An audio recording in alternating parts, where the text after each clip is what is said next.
Hello बच्चों, आज मैं आप लोगों को एक क्वेश्चन कराने जा रहा हूँ फंक्शन में। इसमें एक प्रॉपर्टी दी हुई होती है, जैसे एक फंक्शन है कुछ सेटिस्फाई कर रहा है और उसके बाद कुछ ऐसे क्वेश्चन पूछ लिए जाते हैं। ठीक है, तो जैसे f2 निकालो, f3 निकालो, f डैश निकालो, हाँ 2 से 5 fx dx इंटीग्रेशन ही कर दो। तो कुछ ऐसा ही क्वेश्चन पूछ लिया जाता है। ऐसे तमाम क्वेश्चन बने हुए हैं किताबों में, जिसमें एक कोई प्रॉपर्टी दी हुई होती है और उसके बाद आपसे फंक्शन में कुछ वैल्यू वगैरह से संबंधित चीज़ें पूछ ली जाती हैं। ठीक है, तो आज हम इसी को देखेंगे किस तरह से हमें इसे सॉल्व करना चाहिए। ठीक है, तो बच्चों तैयार हो जाओ, हम लोग इसे सीखते हैं। ठीक, देखो जैसे fx + 2 f4 - x = x² दिया हुआ है और यहाँ पर लिखा भी हुआ है for all x belong to real number. ठीक है, तो पूरे रियल नंबर के लिए ये जो रिलेशन है ये सेटिस्फाइड हो रहा है। ठीक है, तो जैसे कोई फंक्शन fx = x² दिया हुआ है, तो जैसे मान लीजिए एक ऐसे मैं एग्जांपल ले रहा हूँ। fx = जैसे x² दे रखा है, तो जाहिर सी बात है fx + 1 बराबर क्या होगा, x + 1 का होल स्क्वायर होगा कि नहीं होगा भाई। जहाँ पर x है, अगर वहाँ पर हम x + 1 रख देंगे तो यहाँ पे भी x + 1 लिख देंगे। ठीक है, अगर ये सही है तो जाहिर सी बात है f ऑफ sin x कितना हो जाएगा, f of sin x = sin x का होल स्क्वायर हो जाएगा। ठीक है, कहने का मतलब ये हुआ कि अगर तुम यहाँ पर कुछ रखते हो तो वही यहाँ पर रख देना। ठीक है, अब जैसे मान लीजिए किसी को f3 निकालना है तो क्या आएगा, f3 = 3² आएगा। ठीक है, किसी को f4 निकालना है तो क्या आएगा भाई 4²। तो जो तुम यहाँ रखना वही यहाँ रख देना। चाहे तुम x जगह x + 1 रखो तो वहाँ पे भी x जगह x + 1 रख देना, x जगह पर x + 5 रख दो तो x + 5 यहाँ पे रखना, यहाँ पे भी रखना। मतलब जो एक तरफ करना वही दूसरी तरफ करना। ठीक है, तो जब ये ऐसा दिया रहता है और लिखा रहता है कि for all x belong to real number, तो ऐसे क्वेश्चनों में आप लोगों को कुछ ऐसा करना होता है कि ये सेट हो जाए। ठीक है, अब x बराबर ऐसा क्या रख दें कि f2 आ जाए, जरा सोच के बताओ। पहला क्वेश्चन तो मैंने जानबूझ के ऐसा बनाया है जिसमें सेट हो जाएगा। ठीक है भाई, f2 निकालना है आपको, तो x बराबर अगर हम यहाँ पर हर जगह 2 रख दें तो कितना बन जाएगा, f2 + 2f4 - 2 बराबर 2² बन जाएगा। और ये बन जाएगा f2 + 2f2 = 4, तो मतलब 3f2 = 4 और f2 बराबर कितना जाएगा 4/3। समझ में आ रही बात। तो अगर हम यहाँ पर x = 2 रख देते हैं तो पहला तो आंसर ऐसे ही आ गया, f2 बराबर कितना 4/3। पहले आंसर में तो कोई दिक्कत नहीं है, समझ में आ रही बात। तो पहला तो आ गया x = 2 ही रखने पर f3 जब निकालने पर आओगे तो f3 की वैल्यू तुम इतने आसानी से नहीं निकाल पाओगे। तो क्या करना चाहिए, बोलो, सोचो, दिमाग लगाओ, क्या कर सकते हैं। f2 तो आ गया, f3 कैसे आएगा। अब एक बार तुम 3 रखोगे तो कोई फायदा होगा नहीं, क्योंकि f3 + 2 f ऑफ 1 = 3² 9, तो उससे तो कोई फायदा होगा नहीं, है ना। तो f3 कैसे निकलेगा। अब इसी में f डैश कर दिया जाए, फिर इसके मैक्सिमा मिनिमा और कॉन्टिन्यूटी के बारे में भी और कुछ कर दिया जाए। और ऐसे क्वेश्चन इधर आए हुए हैं, ऐसा नहीं कि मैं कोई नई बात कह रहा हूँ। ऐसा कुछ भी रिलेशन दे दिया गया और उसके बाद continuity, differentiability, maximum value, minimum value, maxima, minima, है ना। तो इस तरह से तमाम चीज़ें, तमाम क्वेश्चन है इसमें बनने के लिए। तो अब मैं तुम्हें एक ट्रिक बता रहा हूँ किस तरह से इसमें fx को ही निकाल लेते हो, और जब fx निकाल लोगे तो ये सारे के सारे तुरंत सॉल्व हो जाएंगे। देखो जैसे ये पहले तो ये fx + 2f4 - x = x² दिया हुआ था। ठीक है, तुमसे मैंने कहा कि x की जगह पर तुम कुछ भी रख सकते हो ना, और जो तुम x यहां रखना वही x यहां रखना और वही x यहां रखना। जो किसी एक जगह पर रखना वही बाकी दोनों जगहों पर भी आपको रखना पड़ेगा। ठीक है, याद रहेगा।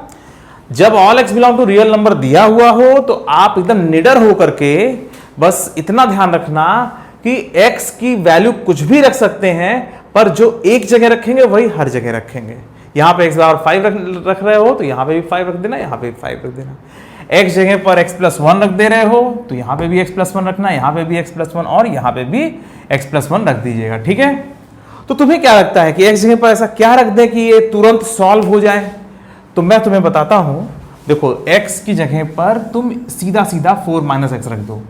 इस वाले में आप क्या करोगे, जहां पर x है वहां पर क्या रख दोगे, x जगह पर 4 - x रख दोगे तो क्या बनेगा, f ऑफ 4 - x और +2f4 - 4 - x = 4 - x का होल स्क्वायर।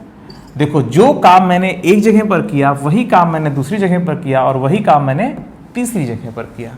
ठीक है, जो एक जगह पर चेंजिंग करनी है वही बाकी जगहों पर भी चेंजिंग करनी पड़ेगी। ठीक, अच्छा यहां से देखो कितना आएगा, f4 माइनस एक्स बराबर ये कितना आएगा प्लस 2f(x) बराबर 4 माइनस एक्स का होल स्क्वायर, और यहां से आ गया f4 माइनस एक्स बराबर 4 माइनस एक्स का होल स्क्वायर माइनस 2f(x). समझ में आ रही बात? वैसे क्वेश्चन देखा जाए तो यहाँ पे ही तुम लोग को समझ में आ जाना चाहिए क्या हम करने जा रहे हैं। इसके बाद जो करने जा रहे हैं वो फॉर्मेलिटी वाली चीज़ है। जब एक जगह तुम ये बगल वाला रख दिए थे ना तो आपको एक दूसरा इक्वेशन मिल गया था। एक इक्वेशन ये था, एक इक्वेशन ये था। ये ऐसा लगता है a प्लस 2b बराबर एक्स स्क्वायर लिखा हुआ है और 2b नहीं और b प्लस 2a बराबर 4 माइनस एक्स का होल स्क्वायर लिखा हुआ है।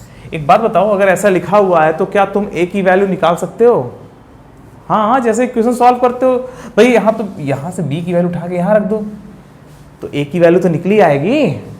तो आपको जब fx और f4 माइनस एक्स और fx के बीच में दो रिलेशन मिल गए तो आप इसको एलिमिनेट कर दीजिए। कहने का मतलब f4 माइनस एक्स की वैल्यू इधर से निकाल कर उठा करके भाई यहाँ क्या कर दो, b की value 4 minus X square minus 2a को यहाँ रख दो, ऑटोमेटिक a की वैल्यू निकल आएगी। ठीक है, तो यहाँ पर क्या करना है हमें रुक जाओ इधर f4 minus x f4 minus, ठीक है। हाँ, यहाँ पे हमें क्या करना है, यहाँ पर सीधा सीधा f4 माइनस एक्स की वैल्यू उठा करके ये यहाँ रख देना है। तो f4 माइनस एक्स की वैल्यू जब उठा के यहाँ रख दोगे तो सिर्फ fx का ही तो रिलेशन बनेगा, और जब fx का रिलेशन मिलेगा तो हमारा आंसर आ जाएगा। तो f4 माइनस एक्स की वैल्यू कितनी होगी, 4 minus X square minus 2fx। अब इसकी वैल्यू उठा करके यहाँ रख देते हैं। चलो, ये जो वैल्यू है इसकी वैल्यू उठा करके हमें यहाँ रखना है तो क्या मिलेगा, हमें इधर मिलेगा fx और प्लस 2, और यहाँ पर बोलो कितना आएगा, जल्दी से सोचो, है ना। हमें यहाँ पे इसको रखना है तो 4 माइनस एक्स का होल स्क्वायर माइनस 2fx। अब इसको सॉल्व कर लीजिए, आपका fx आ जाएगा। ठीक है, समझ में आया कि नहीं?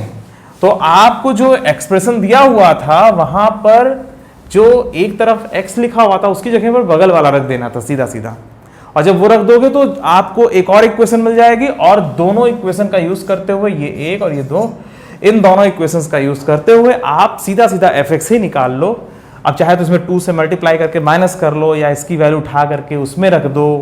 अब रख दिया, अब क्या आएगा इसके बाद, देखो इसके बाद चलो मैं सॉल्व कर देता हूँ।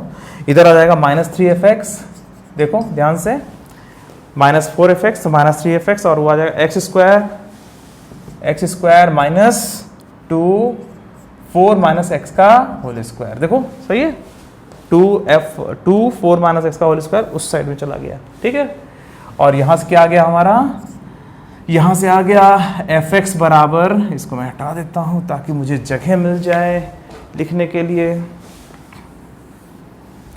और इसके बाद आ जाएगा fx बराबर ये आ जाएगा हमारा 4 माइनस एक्स का whole square minus X square upon 3। ठीक है, इसको पलट दिया, माइनस हट गया। ठीक है, और ये बन गया fx बराबर 2, यहाँ पे 16 प्लस एक्स स्क्वायर और माइनस 8x और माइनस एक्स स्क्वायर। ठीक है, ऐसा होगा। ठीक है, हाँ, और नीचे 3। समझ में आ रही बात, 16 plus x square minus 8x, और अब ये बन जाएगा 2x square minus X square मतलब एक्स स्क्वायर और माइनस 16x। ठीक है, और प्लस 32 अपॉन 3। सही है, देखो fx हमारा ये आ गया। समझ में आ रही बात, देखो 2x square minus square x square minus 16x और प्लस 32 अपॉन 3। ठीक है, अब fx ही आ गया है, तो अब बताओ f2 अगर यहाँ से निकालना होता तो निकाल लेते आप लोग। f2 बराबर कितना, 4/3 ऑटोमेटिक आ रहा है। f3 बराबर वहाँ पे 3 रख दीजिएगा। f' निकालना है इसका, f' 2x माइनस 16 अपॉन 3, है ना। इंटीग्रेशन करना है, उसको इंटीग्रेट कर लीजिए। इसका डोमेन निकालना है, ऑल रियल नंबर। ठीक है, रेंज निकालना है, आप क्वाड्रेटिक का रेंज जैसे निकालते हो उस तरह से इसका रेंज निकाल लीजिए। तो तमाम क्वेश्चन ऐसे बनाए जाते हैं, अगर तुम किसी तरीके से fx ही निकालना सीख जाओ तो तुम्हारा काम बन जाएगा। समझ में आ रही बात, तो ये चीज आप लोग याद रखिएगा। इस तरह का एक और क्वेश्चन है जो अक्सर दिखाई देता रहता है और मेरे ख्याल से हर बुक में भी मिल जाएगा। तो मैं उस क्वेश्चन को भी इसी यहीं पर लिख दे रहा हूं, ठीक है। चलो मैं इसको हटा ही देता हूं, ठीक है। एक फंक्शन है, मान लीजिए इसको सेटिस्फाई कर रहा है एफ एक्स प्लस 3f1/x बराबर एक्स स्क्वायर, ठीक है। अगर एक फंक्शन है इसको सेटिस्फाई कर रहा है तो एफ एक्स की वैल्यू कैसे निकालोगे, मतलब वो फंक्शन कौन सा है, ये कैसे सॉल्व करोगे बताओ, सोचो, अपने मन से सॉल्व करो पहले। जहां पर x है वहां पर तुम क्या रखना पसंद करोगे इस क्वेश्चन में, सोचो। जहां पर x है पहले वहां पर 1/x, हर जगह जरा 1/x रख के देखो क्या आ रहा है। जहां पर x लिखा हुआ है वहां पर 1/x जरा रिप्लेस करो और हर जगह पर रिप्लेस करना, ठीक है। देखो क्या आ रहा है, चेक करो। देखो यहां पर जहां पर x लिखा हुआ है यहां पर अगर मैं x जगह पर 1/x रिप्लेस कर दूं तो ये बनेगा f1/x प्लस 3f(x) बराबर 1/x का होल स्क्वायर, ठीक है। जहां जहां x दिख रहा था वहां वहां मैंने 1/x रिप्लेस कर दिया और 1/x रिप्लेस करने पर एक नया हमें इक्वेशन मिल गया, ठीक है। अब इन दोनों को सॉल्व कर लो, इसकी वैल्यू उठाओ यहां रख दो, f(x) प्लस 3 क्या आएगा बोलो, f(x) प्लस 3 और यह आएगा 1/x स्क्वायर माइनस 3f(x) आ जाएगा। इसको सॉल्व कर लीजिए, माइनस 8f(x), ठीक है, बराबर x square minus 3/x square, ठीक है। और ये बन जाएगा माइनस 8f(x) बराबर x की पावर 4 माइनस 3/x स्क्वायर, या f(x) बराबर 3 माइनस x की पावर 4/8x स्क्वायर। अब इसके बाद f1, f2, f3, f', domain और रेंज कुछ भी अब इसमें निकालना हो, अब आप इसकी एनालिसिस आगे बढ़ा सकते हो, ठीक है। तो जब कभी ऐसा क्वेश्चन दिखाई दे तो एक बार ये जरूर सोच लिया करो कि इसकी जगह पर ये रखने पर इन दोनों को आपस में थोड़ा सा चेंज वेंज करने पर क्या कुछ फायदा मिल रहा है। तो जहां पर x लिखा होता है उसकी जगह पर बगल वाले को रखने की कोशिश किया करो और एक बार रख करके चेक कर लिया करो। अगर सॉल्व हुआ तो ठीक है, नहीं तो फिर कोई और तरीका लगाएंगे सॉल्व करने के लिए, है ना। एक ही तरीका थोड़ी ना होता है कोई क्वेश्चन सॉल्व करने का भाई। अगर कोई क्वेश्चन आया है पर्टिकुलर इसी तरीके से सॉल्व होगा तो आप इस तरह से कई तरीके पहले लगा के देखते हो कि आखिर वो किस तरीके से सॉल्व हो रहा है। थोड़ा सा प्रैक्टिस ज़्यादा होगा तो आप तुरंत पकड़ लेते हो कि हाँ इसमें ये वाले स्टेप से हम आगे बढ़ जाएंगे तो हमारा क्वेश्चन जो है जल्दी सॉल्व हो जाएगा। तो आप लोग सब ध्यान रखिए, इसको थोड़ा सा इंटरचेंज करके आप लोग सॉल्व करने की कोशिश करिएगा। अगर होता है तो ठीक है, नहीं तो फिर और भी बहुत तरीके मैंने बता रखे हैं, फिर उनका यूज़ करिएगा, ठीक है। चलो बच्चों अभी के लिए सिर्फ इतना ही, फिर मिलते हैं